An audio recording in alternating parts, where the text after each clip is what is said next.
Welcome. Brand new episode of Al You Bugging. I'm your host, your boy Alan C. What's good, everybody? Um, you know how I always started off. Shout out to my Sideline Talk family, John, Herb, Tay, what up? If you are not, please follow Al You Bugging on X and Instagram at Al underscore you underscore bugging. Al underscore you underscore bugging. All right. We had some football last night. Let's take it off with the Jets, how they completely demolished and defeated the New England Patriots. They've been a thorn in the Patriots have been a thorn in the Jets side for a long time now. And the Jets finally got some reprieve on that last night. They won the game 24-3. And it was not close at any point at all in this game, besides it being 0-0. Aaron Rodgers had his best game in years. He hasn't thrown for 300 yards, and I believe they said 1,000 something days. He had 281 last night, 281 yards, 2 touchdowns, no interceptions. Brees Hall had 54 yards and a touchdown.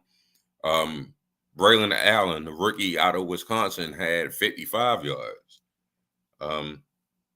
So there's a nice little running back tandem right there between those two for over 100 yards. And the Jets defense is back to being dominating. They kind of had a little stumble the first week against the 49ers, but going against the Titans and the Patriots, these were some get right games, and they got right. Again, they had 7 sacks. This was the regular season debut for Drake May. Although he didn't start, they pulled Jacoby Brissett in the game late, and Drake May did get a chance to play. Drake May was 4 for 8 for 22 yards. But as you can see by the score, 24-3, neither Jacoby Brissett or Drake May had a touchdown. Neither one of them had an interception, which was good. On the ground, Antonio Gibson and Ramondre Stevenson only combined for about 50, a little bit over 50 yards combined. So not a good game on the rushing department. 69 yards for Dave Douglas. Demario Douglas was the leading receiver for the Patriots. But there's not much we could really say on this game. It was a complete demolishment from the Jets over the Patriots. They took care of business as they were supposed to do. So let's move right along. All right, y'all. My lowly Ravens. They playing the Cowboys this weekend. We must have this game. The Ravens must win this game. This is pretty much for all the marbles, if you will. So just to go over the injury report, everybody practiced today except for Big Salah. Big Salah will be missing the game. He hasn't practiced all week. There's something going on. It's not injury related. The only questionable is the rookie Nate Wiggins, who was back but was non-contact. For the Cowboys, Jalen Ferguson returned, and he's good to go on Sunday. And the same thing with CeeDee Lamb. Neither one of them had injury designations. So both teams should be pretty much full staff, ready to go as far as injuries are concerned. Who needs to start in this game? Of course, Lamar Jackson. The Ravens will go as Lamar Jackson goes. So Lamar Jackson and the Ravens, weirdly, despite being 0-2, is leading the league in yards. So they are definitely moving the ball, but they're settling for 3 way too many times. They cannot settle for 3. They cannot move the ball to the other side of the 40 and be like, all right, cool, we good. We're just going to kick it. They need touchdowns. There's no other way to say it. They need touchdowns. And there can be no more damn my bad type plays. Every catch has to be caught. Every run has to be blocked. The holes have to be open. You cannot miss holes. You cannot miss coverage. You cannot have breakdown the coverage. The Ravens under Lamar has not been 0-2, and I do not look forward to the Ravens going 0-3. And that season being over in September. The fight is not there for 60 minutes on both sides of the ball. It's a good chance that the Ravens open up 0-5. And I'm definitely not trying to see that. Because after this game, they have a home night game against the Buffalo Bills, which is going to be tough. And then you can never count out a divisional opponent, even though the Bengals are 0-2 this week as well. The Bengals and the Ravens is a divisional clash that's always close. So there's a good chance that they can go 0-5 if they miss this game. At 0-5, decisions have to be made up top as far as who's going to be here to help turn his 0-5 around, who's going to be here to turn 2025 around. Again, 2024 has not looked good so far. So what the Ravens could do, they can run the ball. They have to get back to their identity of running the ball. We signed Derrick Henry for a reason. Derrick Henry has to run the ball. The Cowboys' offensive line is not their strong suit. We have to apply pressure to that $60 million quarterback. You have to. I'm like 260. No, yeah, $60 million a year quarterback. $260 million quarterback. Something like that. He making a lot of money. Heat his ass up. Madubuike and Daffy need to push and collapse the pocket. Van Noy, from where he can play, needs to clean up whatever he can. We switch in the rookie Adisa Isaac. We switch in Ojabo. They need to continue the pressure. If we put in Travis Jones instead of Pierce, they need to continue the pressure. Urban and Pierce have to stop the run. The Cowboys are very CD reliant. So you got to put bracket coverage on CeeDee Lamb. You cannot let CeeDee Lamb beat you. Anybody else, Brandon Cooks, go ahead, try. Jalen Ferguson, go ahead, try. But if you die at the hands of CeeDee Lamb, you signed your death certificate. That's all I'm saying. Offensive line need to get it together. I don't know. John did mention something about switching it up. So I don't know if the right guard spot that I think needs to be switched up is going to be switched. But that's where they definitely need help. They need to go to something. I don't know if they're going to bench him the whole game or you're just going to have a rotation there. But something needs to happen because that right guard and right tackle spot is not looking too good on the offensive line. So, again, offensive line need to play better. And the secondary. The Ravens secondary was supposed to be their strength coming into the season. And they give up the most passing yards through the first 2 weeks. I know one of those weeks you played the greatest quarterback in the league, Patrick Mahomes, who isn't having a great year this year, but you can't get carved up by Gardner Minshew, especially if you shut him down completely in the first half. Can't come out and have a complete collapse the way you did in the second half of last game. That's not going to cut it at all for anybody. But how I see the game going, the Ravens must win this game. So I feel like they're going to come out desperate. They're going to come out doing everything that they can to win this game. So I'm picking the Ravens to win this game 28-21.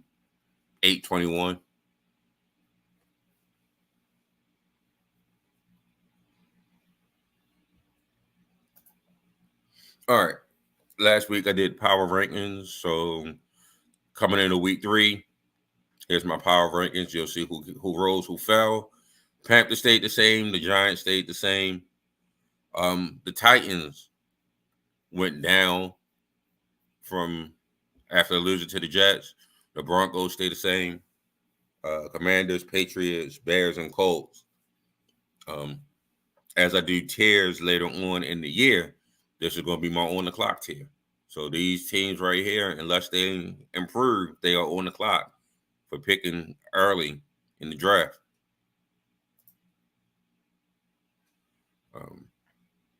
The Raiders, after that big win, they raised them up. The Cardinals, after that big win, I raised them up. Jaguars have lost 7 straight. They had to drop for me. Seahawks is 2-0, surprisingly, under a rookie head coach, so they rose to 19. The Vikings and the Chargers round out that. The Rams losing to the Cardinals, they had to drop. The Bengals are 0-2. They're steadily dropping. The Saints, with a very impressive win, they rose up a couple of spots. The Dolphins dropped not only because they lost to the Bills, but also they will be without their quarterback for a while. Their quarterback Tua is on IR so they would be missing the next 4 weeks. And I had to drop my Ravens 5 spots for losing to the aforementioned Las Vegas Raiders.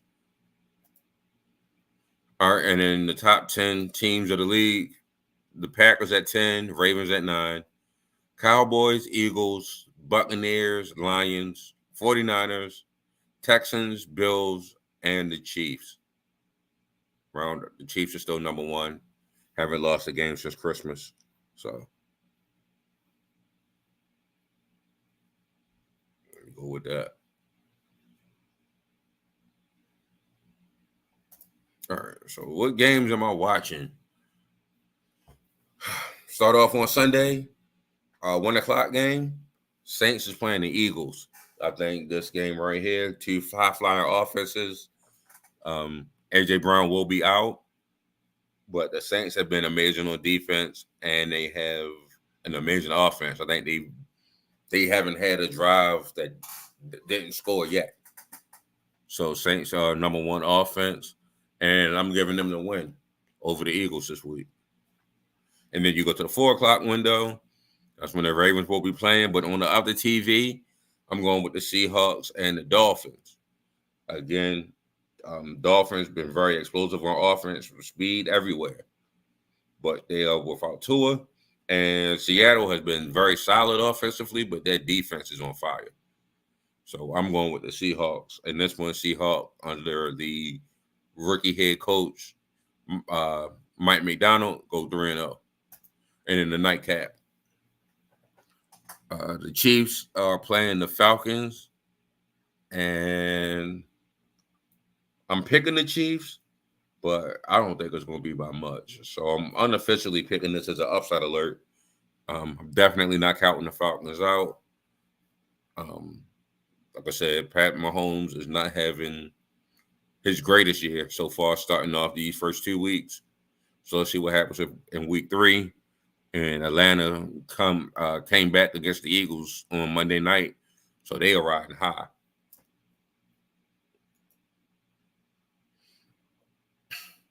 So my picks last week was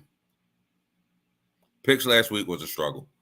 There's no other way to say it.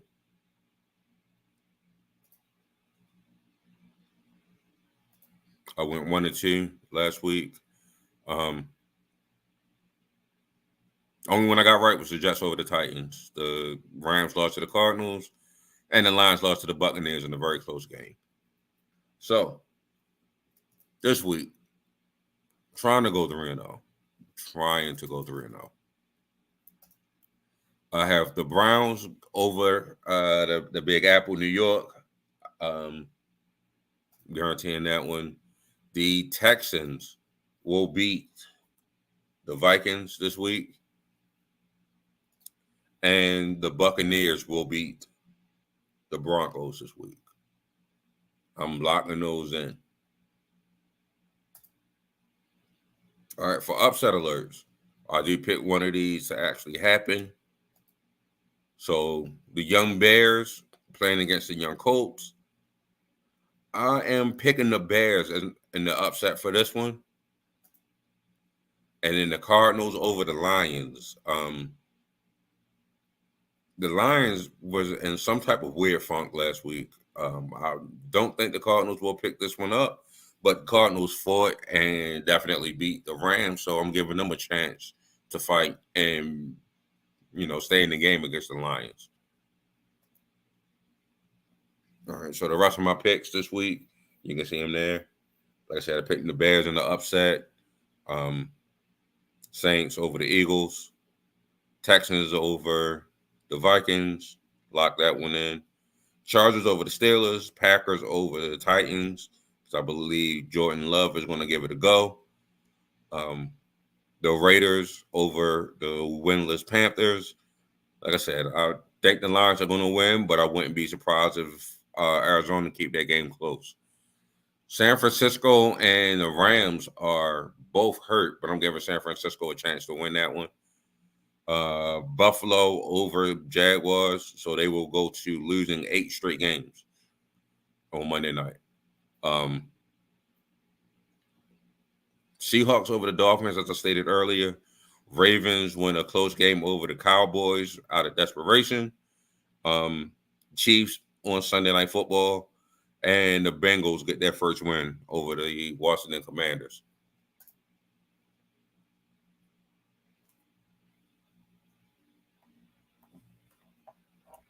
All right, so Monday Night Football, we'll have 2 games this week. There are 2 games for Monday Night Football this week. First game is the Bills versus the Jaguars. Like I stated when I made my picks, Jaguars have lost 7 straight games, and the Bills are coming in. They're going to run wild. Buffalo will run wild over Jaguars. I'm taking the over. Buffalo will win this game over the Jaguars to put them down 8 straight times. And then, like I said, the Bengals will get their first win over the Commanders in Washington. I don't see this game being particularly close. Young Jayden Davis is coming up, but I don't think he has enough firepower to deal with the Bengals. They haven't looked good thus far yet, but they will be getting Higgins back. So Higgins and Jamar Chase against one of the worst pass defenses will go off this week. So I'm picking the Bengals in this matchup. Again, to talk about college football this week.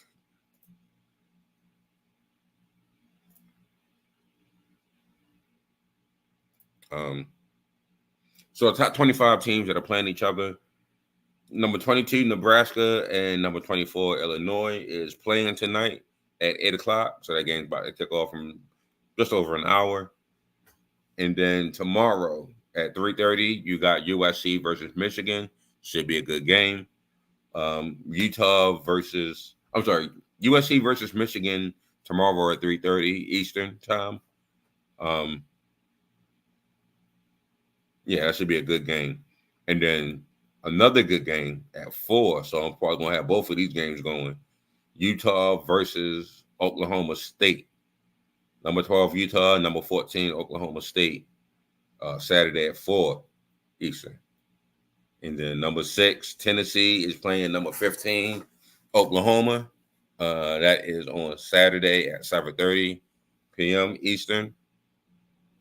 So all of these, so like I said, as we get closer and closer down the line, top 25 teams will be playing each other as we get to conference play.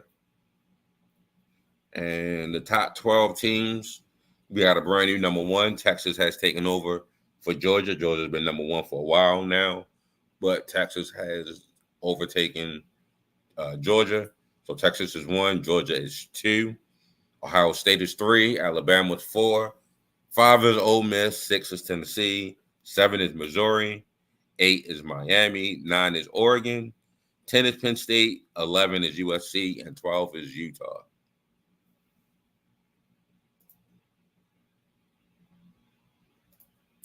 All right, y'all. Like I said, I'm trying to keep these around 20 minutes. I don't try to talk too long for y'all. But again, follow Al You Bugging on Twitter, formerly known as X. I'm sorry, X, formerly known as Twitter, and Instagram at Al_U_bugging. Be blessed, be productive, be more. Y'all have a great evening.